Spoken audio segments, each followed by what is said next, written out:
Welcome to Native Talk Arizona, Native Health's Native American Cultural Affairs program, presented by Native Health and KRDP 90.7 FM. I'm Susan Levy. And in the studio with me today is David Lewandowski, Dr. David Lewandowski. He's Native Health's new chiropractic physician, and I'm so excited that you're here and I get to learn more. So welcome, Dr. Lewandowski. Thanks so much for having me. Are you okay if I call you David? Yeah, that's fine. Okay, cool. All right, thank you.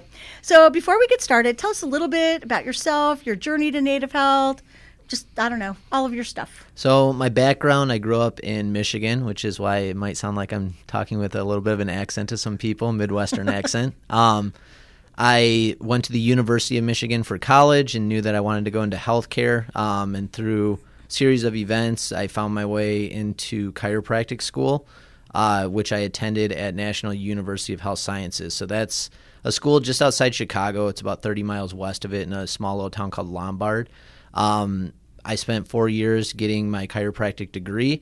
During that time, I was also living in the city of Chicago. And then after graduation, I was one of the first students appointed to a company kind of known throughout Chicago, similar to like The Joint here in Arizona, where I worked as an intern and eventually was hired. After working there for about a year, I set off on my own and opened my own practice, which included not only my office in the downtown area of Chicago, but also offering services to people at their homes, as well as coverage for other chiropractors who need it at their office. So that was where I learned to be pretty versatile in my settings. There was obviously the comfort of my own office, but finding out how other people practice and trying to cater to the patient was something that I felt I gained quite a bit from that experience. That eventually led me to also partnering with a physical therapy office, the Movement Guild in Chicago, which really opened up my patient base. I saw a lot of CrossFit athletes, a lot of professional athletes. It was a really cool experience. And then at that time, a lawsuit passed in Arizona that allowed for a certain type of reimbursement that wasn't allowed to chiropractors previously. And when I became aware of this, I approached a community health care company, Canyonlands, in northern Arizona, to see if they may be interested in adding chiropractic services. And after some discussion with the CEO, they decided that it was a good move and it was something that they were interested in. And so the board approved it, and I was super happy, but at the same time also realized this hadn't been done yet. So this was the first one to be opened in the state of Arizona. And so we went, from the beginning, not knowing too much. It was a learning experience for sure, trying to figure things out. There were definitely some bumps in the road, but eventually I got the program up and running. I think in the first month, the only person that came in was my brother just to support me a little bit. And then once we kind of figured out how to get the ball rolling, figured out the needs of the community, that's when we really started to see it blossom. And within about 4 months, I think I had seen about 250 patient encounters that month. So the program really did well, and the need was there, and I got to help a lot of individuals from my community, which was amazing. And then after working there for about half a year, I started to notice a trend where I had patients that were traveling quite a distance to come see me from the Navajo reservation. And so the town that I lived in, Page, Arizona, borders on the reservation. And so we had people traveling as far as Kayenta, Tuba City. We're talking like 2 to 2.5 hour commutes, if not more, to come and see me. And I like to think of myself as like pretty good chiropractor, but I don't know that I'm worth a 5-hour trip. I thought that was getting to be a little bit ridiculous. So I approached our CEO and I asked him if he would be open to the idea of me offering services on our reservation clinic. And he was in favor of that. So purchased another table. I hauled it out there myself, got it set up and established a second office out there. And then that started out as once a month, and it quickly became every week with the interest that grew out there. And so that was my experience with working on the reservation, as well as, expanding into an area that I hadn't been before. So it was a pretty neat experience overall. And following that, we continued to expand. We added another chiropractor, and people began noticing that the service line was being added to some of these community health centers. And so they began reaching out to me. One of those companies was Native Health, to ask a little bit more about the program, what it was like to set up a chiropractic program, what it would entail. And several of these organizations were looking to contract services with me to help them to do that. Native Health ended up being one of them, and they asked me to help set up the program because they felt that I had the knowledge base to do so. And in that process, the silver-tongued devil that my boss is, he kind of convinced me that this is a pretty cool place to work and that maybe I should consider it. And so initially, I kind of rebuked the offer and appreciated it and said I'm happy where I'm at. But as we began working together and as time went on, I started to realize like how awesome an organization Native Health was. I saw the programs that they were offering. I saw the opportunity for growth here. I saw a community that I think could really benefit from my services. And so I was convinced. And at that point, I decided to go forward and proceed with signing with Native Health and becoming an official employee. And that's where I find myself today, setting up the program. We're now in week 2, and things are going well. I have patients coming in. They seem to be very interested. We're gaining traction every day, and I'm just trying to spread the word a little bit. Okay, so I got to back up a few things. So yes, I can hear the Chicago accent for sure. I also, in working with you just a little bit, I've been working with you, knowing that you're super proactive, and I can see that from what you were talking about, like from Paige and up the Navajo, and like kind of expanding and just being really proactive and going after things. So I think that's super impressive.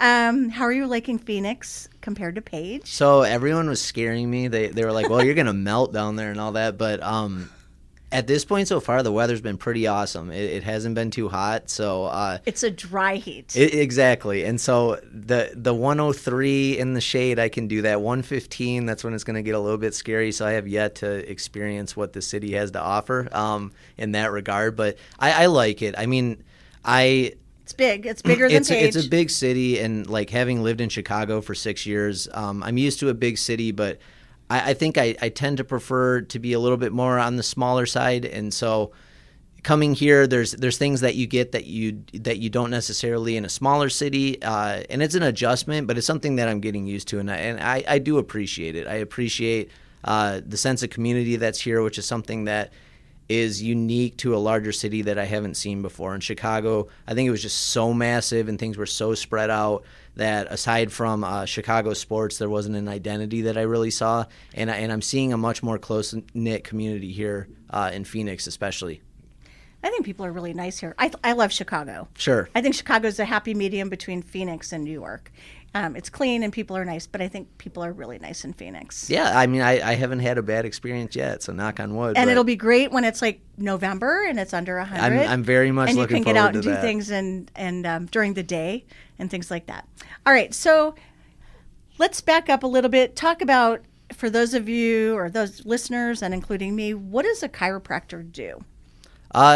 So I like to think of myself as a musculoskeletal gatekeeper. And what I mean by that is that when a patient comes in with any type of pain complaint that could be related to the muscles, the skeletal system, the joints, ligaments, nerves, that they're going to present with a certain set of systems. And it's something that I'm able to hopefully recognize and categorize, and then from that point offer treatment to help the patient. So think of me as a hands-on physical medicine provider. So we do not use medication in my profession.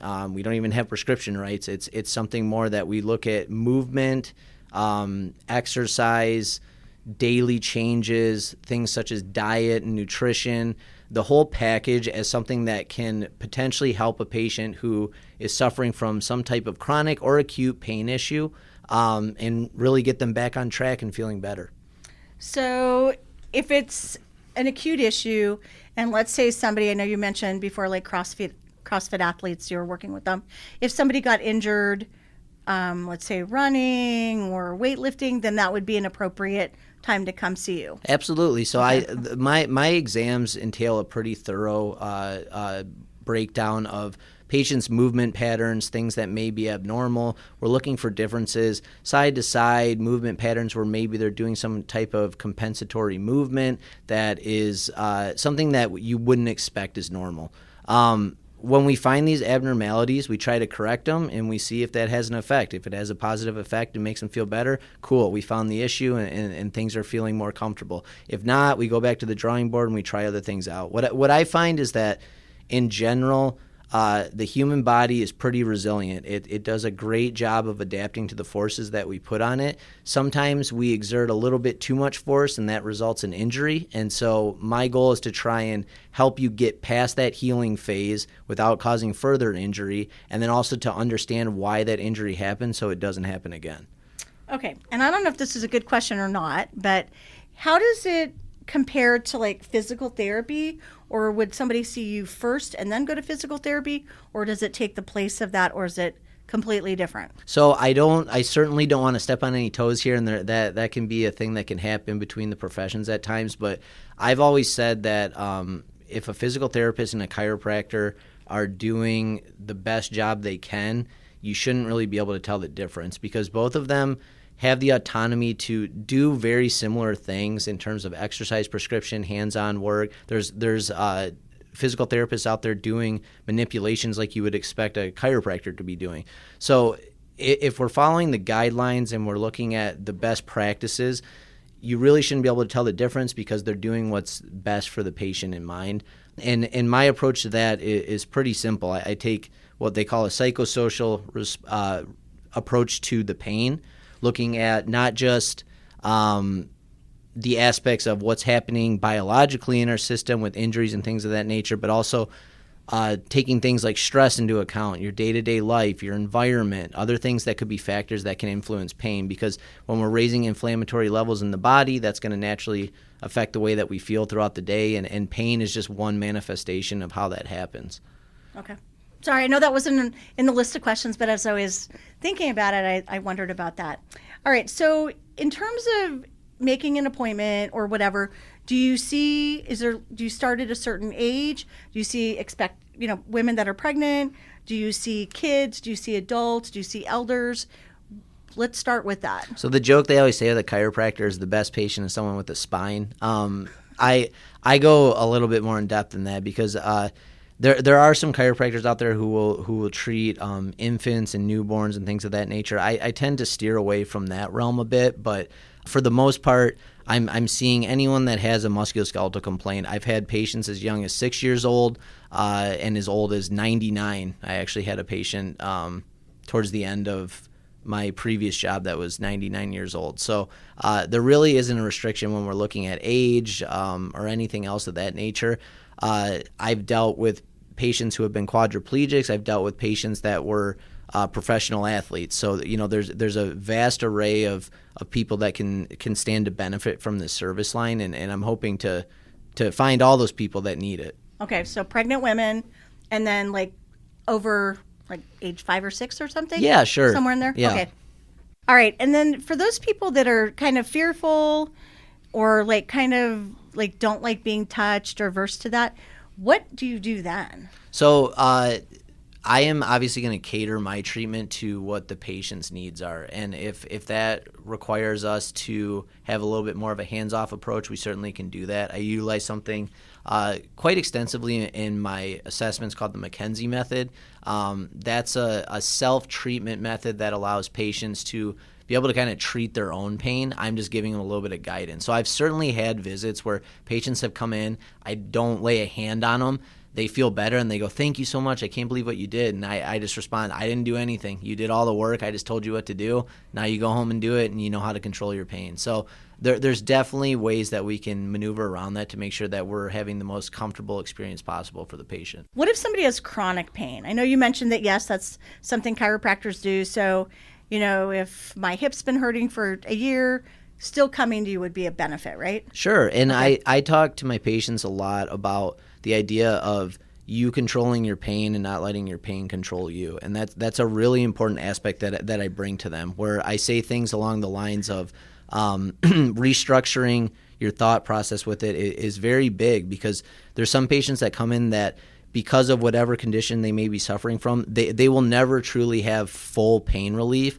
but they can get to a point where they feel like it's not controlling their life. They're still able to do the things that they want to do. And that's the biggest thing that I see is pain is something that's uncomfortable and we don't want to deal with it, but it doesn't have to be a deal breaker. It doesn't have to completely change our life and derail us. It can be something that we learn to live with in certain aspects. And in other regards, sometimes we do get that full relief, and that's the most rewarding thing ever when I see that, when we're able to get someone who has been a long time suffering from pain and we can turn that around and get them back to the point where they're back to work, or maybe they're doing an activity that they hadn't done before, or things as simple as just a grandma playing with her grandkids. Okay, good answer. As I'm sitting here, my arm's in pain, carpal tunnel.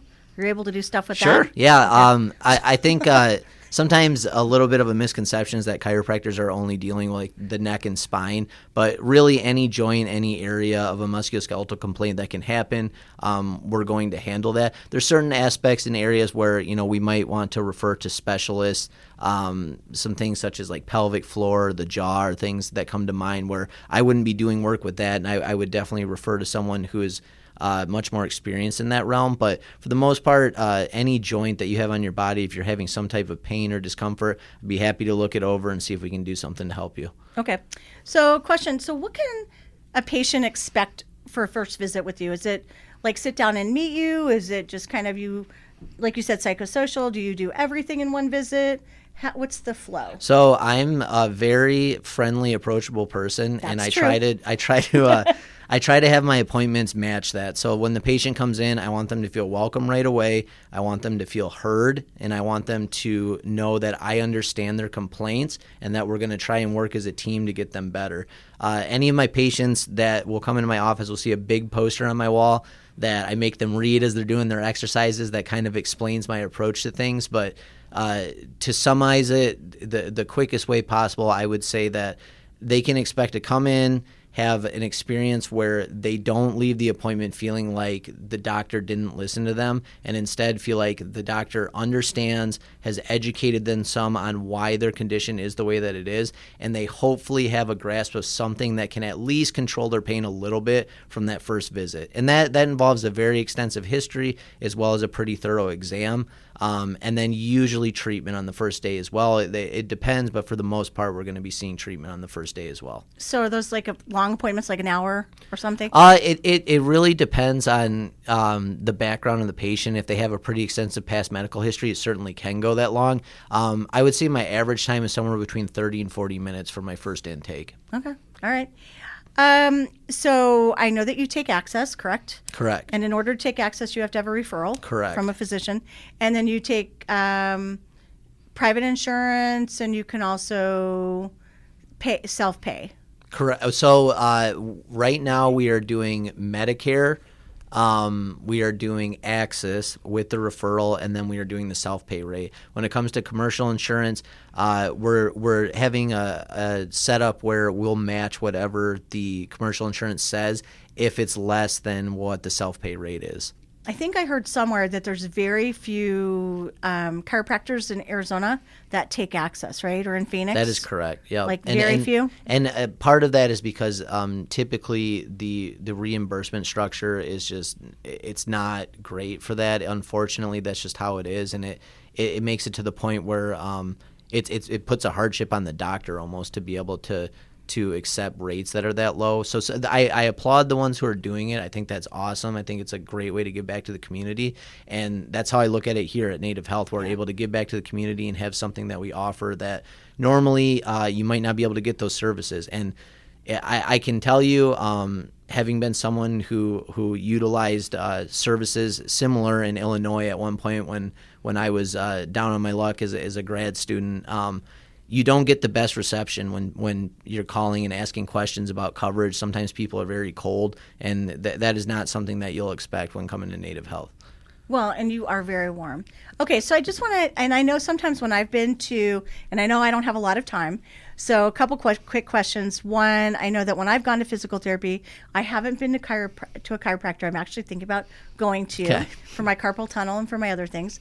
But it's not massage, right? It's totally different modality. Sure. Okay. Think of it as guided exercise as well as the hands-on movements can be anything from stretching, joint manipulations. There can be some massage that certainly I don't want to paint it as if that isn't something that I utilize, but there's a lot of aspects with it that go together, and that's just one modality, as you said. There's several modalities that we can do. I try to promote more of patient education and movement, as I find that to be a much longer lasting beneficial prescription for the patient as opposed to hands-on care.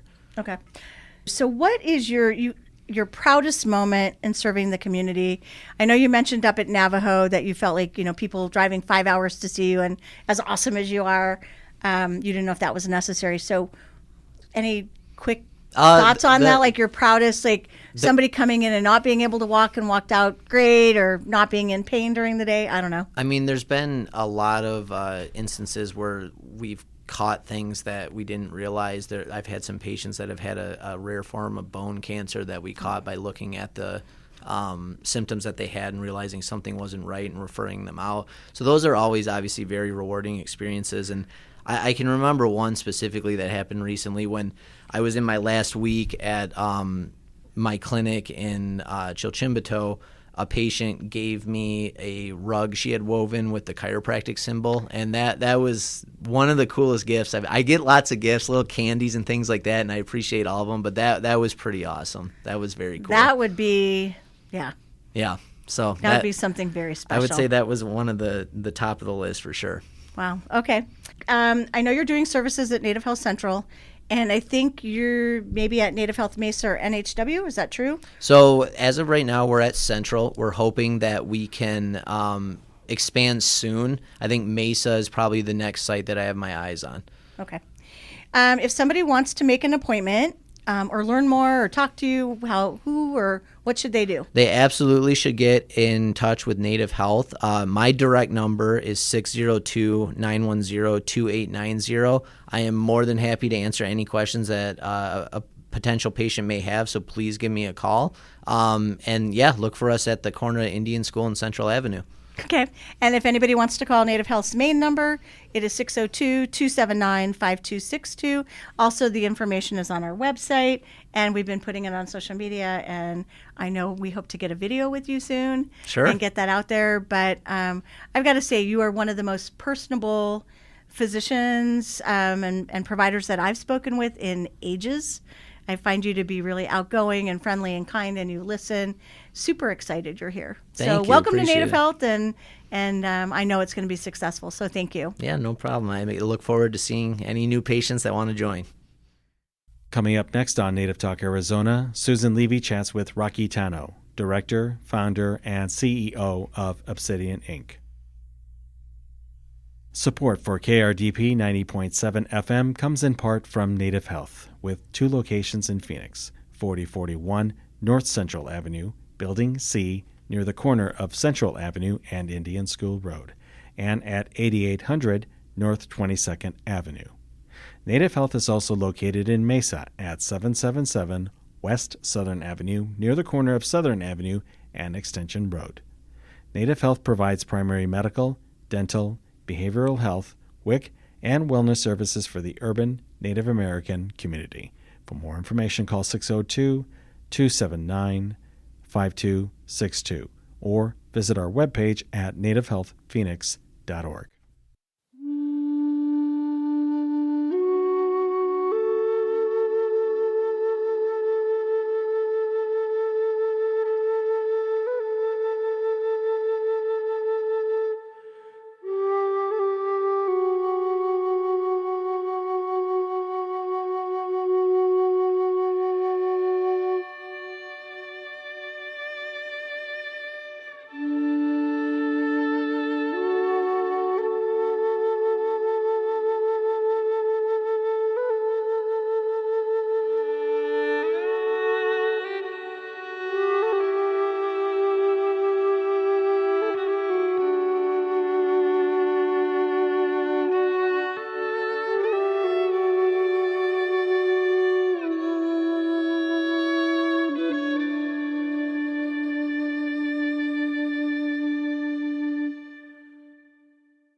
Welcome back to Native Talk Arizona, Native Health's Native American Cultural Affairs program, presented by Native Health and KRDP 90.7 FM.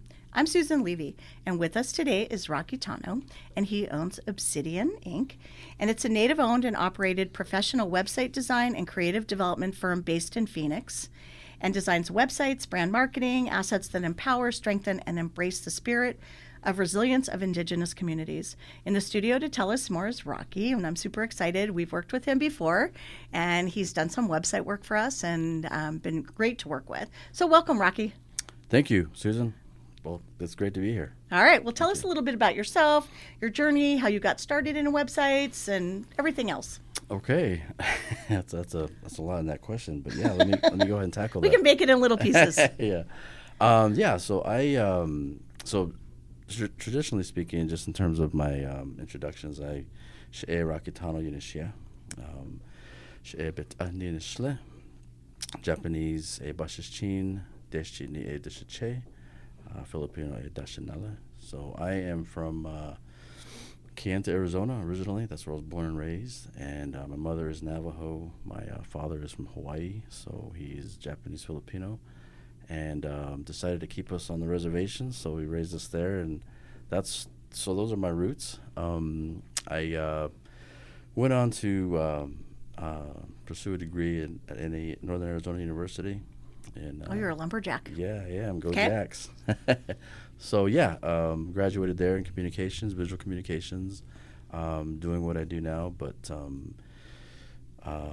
essentially just started at that point and kind of started making a couple stops along the way, working for different organizations in the corporate sector and in website development, and also with a lot of brand design. And then it's kind of a long story, but to shorten it, essentially bringing me to this point, I was able to kind of get a lot of experience learning from different bosses, different structures, and to the point where we're here now. We're coming on 15 years running Obsidian Inc. Yeah, it's been a while. So. Okay, so you went to school for visual communications. I did, yes. But then, now, are you a web developer or no? So I am a web developer. I always refer to myself as a designer first. Okay. I'm definitely a designer. The web portion, development portion came into play as we launched the business 15 years ago. So I started working more into that, more on the coding side, because at school, NAU, they offered the opportunity to kind of do both if you wanted to. So I was really heavily into the design portion, and then started to kind of dabble into the HTML side of things. And then from there, just kind of was something that I graduated. So then I kind of had to dabble it, learn more on my own. And so the development portion is definitely something that I do have the skill set on that end. I mean, I can't do a whole lot of damage like a lot of coders out there can, but I know enough to understand how the platforms work, how to go in and identify what might be wrong with certain parts of the code, and just different aspects of the site in general. And so it's kind of split. I describe it as my brain is split into half. One side does the coding stuff, development, and the other side does the more brand development, design, creative. The creative. Side. So you're you're both creative and analytical. So you're Exactly. multi-talented. All right. So when did you start Obsidian? So we started Obsidian in about around 2011. That's when we launched so what is that? 14 years? Yeah, about 14 years coming on. Yeah, working on our 15th. That kind of just developed out of we used to live in Hawaii, or my family and myself, or my wife and I have 3 kids. Oh, yeah! Congratulations! How old are the kids? They are. Our oldest he's 22, 23. Oh wow! Okay. Yeah. Anyway, he's a senior at Ottawa University, actually right around the corner here. Okay. He golfs for them. Got a scholarship there, and then our other son just graduated actually high school. So he's taking a quick breather for right now before he pursues into his next adventures. And then our daughter, she's 16. She's just homeschooled, so She's kind of our daddy's girl, I think. Okay, that's good. Yeah, That's good. yeah. Daddy's girls are good, and Yeah. at least hopefully not a lot of. I know girls can be busy, challenging. Yeah, there's that too. So yeah, it's been a blessing to be able to kind of see them grow in the capacity of, owning your own business, to be able to see them grow and develop as I have the past 14, 15 years, and as I've been serving our relatives, across Turtle Island, it's been really a treasured experience, really. So why'd you start Obsidian? I mean, was it that you didn't see any other indigenous web developer, web companies, or any? Yeah, well, that's a great question. So we started Obsidian. Like I said, we moved back from Hawaii, and before that, though, I had gone through the the economic crisis that happened during the 2005 to 2007 era. And so I was laid off back then, and then we moved to Hawaii. I was working for a really good company, doing design work, but more industrial design. And then we had a family situation that happened that brought us back to the States, or the mainland. And so when we were here, my wife and I were like, hey, we've always kind of wanted to do this in the background because we felt like there was a need to serve in this capacity for different, just tribal and also just, Native entrepreneurs across the country. But we never really had the situation where we could just take the leap. And so now we were fresh back from Hawaii, and, a young family, and we're like, hey, it reached a point where we're looking at each other thinking, we could continue on to build someone else's legacy, someone else's business, put everything into that, or we could really just get serious and launch our own business and identify those areas of how we want to do it, what we want it to look like, and just go 150% on it, And so that's what we decided to do. And we found that there was a need for sure throughout Indian country as far as our services go. But we... there's not any other web developers, right? There are some. There are a couple out there, but we do get that surprisingly, like when folks contact us, they're like, hey, we didn't know, you guys are out there. And so it's really cool that it's amazing that you're, indigenous but native owned, but you also serve in this capacity. And so I think it's very cool. We're kind of like, wow, that's, glad you found us, Yep. First off. But so, and a lot of the drive was, I think, the passion. Like, I really believe you have to have a passion for what you're doing, because there are, in whatever, I think, capacity you fill, you can do a job just to do a job, or you can do a job just to, to make money. But if you can combine the two where you're passionate about what you're doing and you're able to make, a living that provides for your family at the same time, I think that's a beautiful thing. And that's something that I think, growing up, both my parents are teachers, so I grew up in that whole realm of education. And so my dad would go to work every day, and he would say, "Hey, I'm gonna go play." And we're like, "Where are you gonna go play?" And he would say that a lot. "I'm gonna go play." And as you know, teachers, they don't make a huge living, but they're the most important but things. they're the most important, yeah. And so the point he was always driving into us was, I'm going to play, meaning I love my job, and I feel like I'm making a difference, and I'm serving. And he did that, throughout the Navajo Nation, mainly in Kayenta, Arizona, really built his own brand, if you will, as a person, as a human being. And so even today, I think you go up throughout the Four Corners, you mentioned Ed Tano, and people are going to know who that is. And that's just what he did. And so I took that, and, it wasn't really so much about making money at the beginning when we launched Obsidian. Of course, you want to make money, of course. But it was really about, hey, let's create a living for ourselves the way, we want it to look like. And that is something that I really got behind because I love design. And I let that passion really drive a lot of what we did. Thankfully for my wife, she graduated in accounting from NAU as well. Go Jacks again. And so she really was the backbone for the business. She understood the numbers. So when I say I have passion, which is true and I love it, there's also the nitty-gritty technical side, the numbers that you have to be realistic about. So she would kind of keep me on track, and say, hey, what are you charging for this? What are you charging for that? That's kind of a little low, and so she really was a gauge for me and what I was doing. So up to where we're at now, I think she really was able to not only champion the business, but also be a navigation system for me to where I could start to see the numbers and how they would make sense. Like, okay, we need to adjust things in this area to make sure that's a viable business, but also to make sure that's fair, and to make sure that it's something that I still enjoy doing every day. So. How did you come up with the name Obsidian, or what does it mean? Yeah. And I know what Obsidian is, but what does it mean in terms of the business? Yeah, that's a great question. We were, the last person that asked me that question was MC1. He was someone that we were working with. He's a DJ for the Oklahoma Thunder.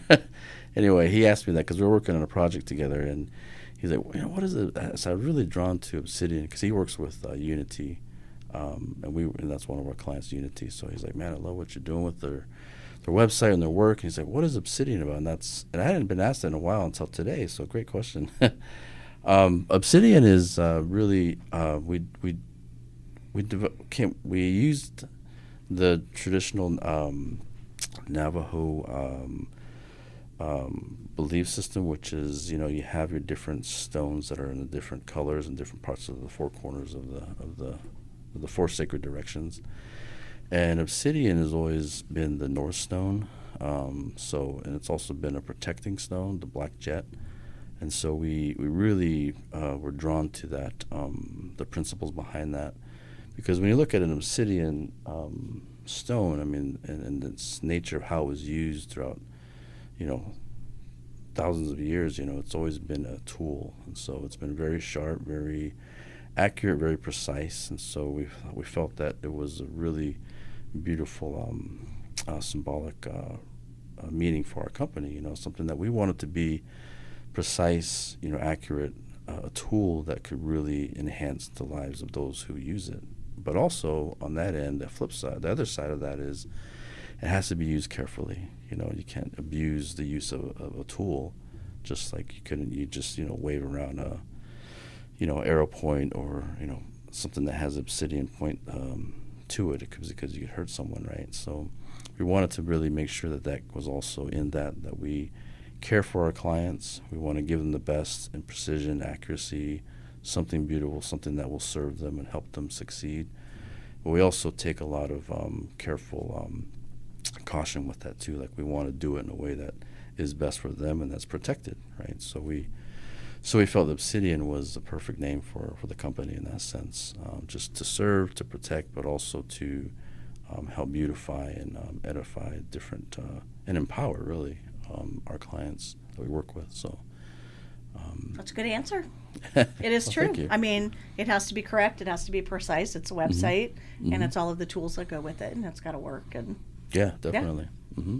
All right. Definitely. So question. So I know I checked out your website. I know we've worked with you before, and you did a great job, as I mentioned. Oh, thank you. You've got branding, print marketing, website development. Yeah. All in one place. So it's basically like a one-stop shop for people getting started, right?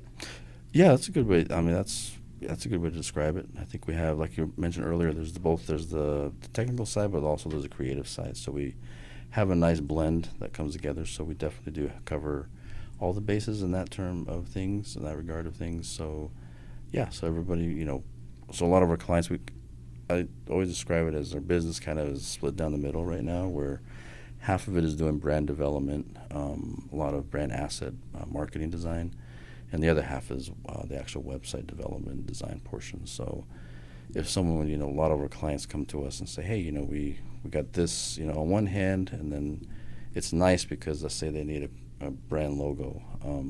We're able to develop that, design it, get everything set up in a style guide, for example, so everything's set for them, but then also that then rolls over into and it influences the design of the website, right? Because now we have the colors, now we have the elements, now we have the tone, the feel, and the vision of what the website needs to look like. So yeah, it's been really nice.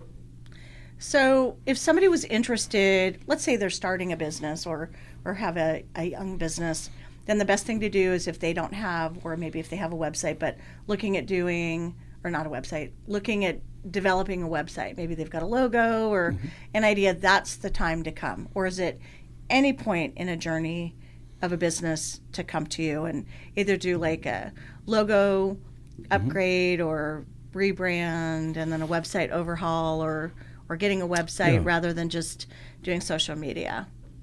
Yeah, I think that's a great question, Susan. I would say at any time, because the nature and how we approach every project or communication that comes to us is we always want to sit down and have a conversation with them, because we find that there's always something that's kind of behind the scenes that's driving them to this point of actually considering, let's say, a logo refresh or even a new logo. So we like to have that conversation because there's things that we discover that they may not have been aware of, that we can share with them and just bring them to the table and just have a really good discussion to consider things that they may not have considered. And so that really helps everything as a whole. So we have a really good one-on-one relationship, I think, from point A all the way to point Z. So. Well, I know you do. People have recommended you. A lot of people have recommended you. Oh, and that's how we found you, was word of mouth, and people had highly recommended you and said you were easy to work with, which you were. So, question for you. I don't know if you're allowed to say who you work with. I know there's business names and companies on your website. There you go. So I know you've got some really well-known Native-owned businesses. Sure. Are you allowed to mention those or no? Yeah, if they're on our website. They're on your website. Yeah, we're good to go. Let me see. I'm just going to pull up. So, yeah, we've worked with some really great organizations. I think, some of them are they're all very amazing in their own work that they do, and so that's what we love to promote them. There's so many that we would love to mention, but I know some of them more notable ones that I think folks would recognize are like Indian Collective. We've worked with Unity. We work with the NABI Foundation. That's a big one. These are all big ones. Yeah. For people that don't know, they're big ones. So I'm just looking at your website as we're chatting. I'm looking at your mobile website. Sure. I know you've got a lot of really great businesses.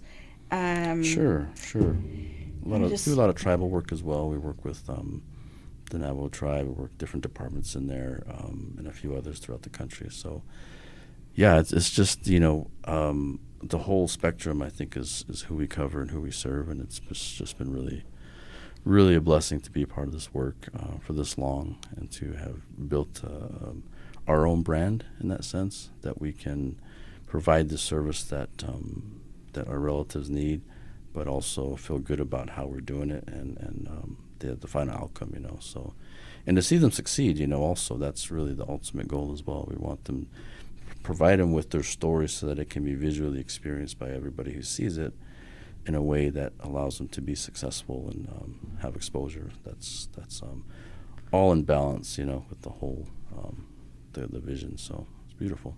I think you do such a good job. I think that you're always very patient and tolerant, or at least you were with me, and that you don't get super excited and very calming when we're feeling a little pressured and kind of need things. Oh, yeah. So yeah. I think that's always really great as a web developer when you work with somebody that you're responsive, you're very quick and very responsive, but it's always nice that you can calm people down and say, we've got it, we'll take care of it, don't worry, things like that. That's a big part of the job too. a lot of hand holding, like it'll be done, don't worry. Yeah, for sure. So, question. So also, do you do any non-native companies or mostly just native? I would say mostly native. I would say probably 99.9%. Yeah. And looking at your website, I think pretty much everything was. Yeah. Which is, I think, a great selling point, in that you understand like the vantage point that we're trying to work with. That's a great way to put it. Explaining to others, like, this is the feel, this is the look, this is, what we've got, and things like that. Mm-hmm. That's a great way to put that, What are there any new upcoming trends that you see in terms of web development or branding or print media that people should know about or think about when they're thinking about this? Yeah, that's a great question. I think with the advent of AI, we got all kinds of different automated services that are really coming into the game. Those are all, we we don't have anything negative to say about those things if it helps produce as we help. I don't know. It's not always accurate. Yeah, that's one of my things. It's as long as as long as it's something that you can have the final say about. Yeah. We're not really strong proponents of just letting it do everything. So then you just sit back. I don't. Kind of like driving, drivable cars, self-driving driving cars. Like the Waymos and stuff. Yeah. It's like you still have to have that human interface, I would say, and that's what I always tell folks, because we get to ask that a lot as well. We had a interview for one of the master's students out of UNLV, and she was asking me that. She's like, "Hey, what do you think of this whole AI thing and movement and things going on?" I said, there's a time and a place for everything, and I think with AI, I think if it helps you do certain things that help elevate your business and be more efficient, great. But I would always say, with caution, hey, make sure you're the final say of how it looks, how it feels, and don't take yourself out of it, because there's still that human interaction that's very key. I firmly believe that needs to happen. Same with the design as well. I know it's easy to kind of just ask AI to develop something for you or design something for you, but what's the the human interaction piece of that whole experience. I don't think you can really accurately grasp and develop something that the client is coming to you with, sharing with you, saying, hey, this is what we want it to look like and feel. Hopping on a computer to have them do that, an AI interface to do that doesn't make any sense. But so yeah, there's tools. Also, there's a lot of different content management systems that are out there that businesses are using.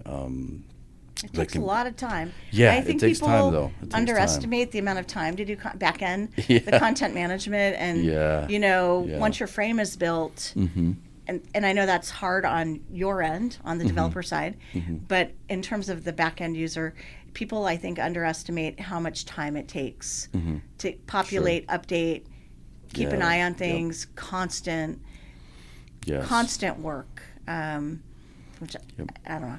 That was a learning curve for us. But. Yeah, that's true. That's very true. So, Rocky, I know we don't have a ton of time left, but I want to find out. So, is the first step for people, if they're interested in or thinking about what they want to do, like set up an exploratory meeting with you and saying, hey, like I want to talk about the print, I want to talk about logo, I want to talk about, whatever it might be, whether it's exploratory meeting for a website, social media. Sure. Is that the best time is do it early? Or does it not even matter? Yeah, I think that's a great way to do it. That's usually how we do it. We have initial contact, and then we'll set up a time really to either phone or virtually, just to communicate what the objectives are that they might have, even if it's just a couple minutes that they want to share with us. We can take that and then set up the next steps. And I know people really enjoy hearing next steps. Instead of just like, okay, yeah, they contacted us, now what? So we always like to lay out the next steps of, what are you looking for? Tell us about your story, and then here's what we can do, whether that's in the form of an estimate or proposal, and then we just keep the communication going at that point. Okay. Yeah. All right. Well, that sounds pretty good to me. Yeah. But for people that are interested in taking that next step and wanting to learn more, how can they find more information about Obsidian? How do they contact you? What's the next step? Do they go to your website? Is it your social media? What do you all prefer?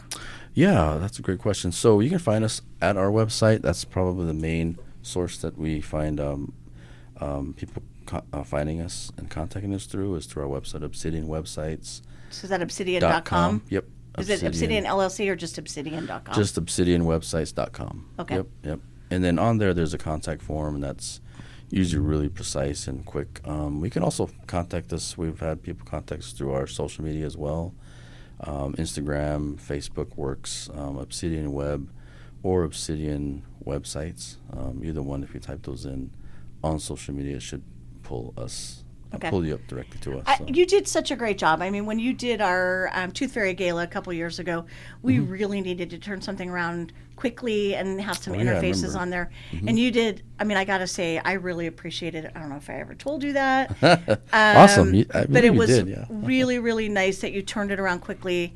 Sure. You did it. One, it was incredibly professional, interfaced well with the other platforms that we had to use, like Eventbrite and other things. That's right. But you really did a nice job, and Thank you. You definitely held my hand, and as we were getting pressured to get things done, you turned it around and you did a nice job. Awesome. So I can't say enough. I thought it was great. Thank you. I appreciate you a lot. I appreciate you coming on, and I look forward to working with you. So it's great to have you here. All right, Susan, the pleasure was all mine. Thank you so much for having me. It's been an honor. So thank you.